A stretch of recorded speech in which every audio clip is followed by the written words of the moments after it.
yung mga guys yung inayos natin kahapon. So hindi ko na editan yung pag-vlog sa inyo kasi ginabi na ako natapos. Gabi-gabi na ako natapos mga guys.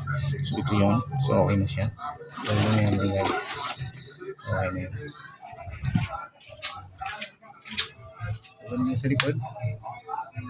Ito yung tinapos natin. Yung rim brake caliper. So yan. Linis na natin yan. So dati makunat yan.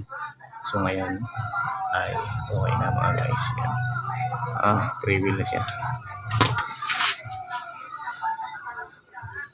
Nag-ayos na rin tayo ng kadena para ngayon. Siyempre dapat ready tayo. Kasi tagulan. Kailangan laging kondisyon ng ating motor. So yan. Okay na yun mga guys. Ginawa na natin kahapon yan. Gabi na nga lang tayo nakapos.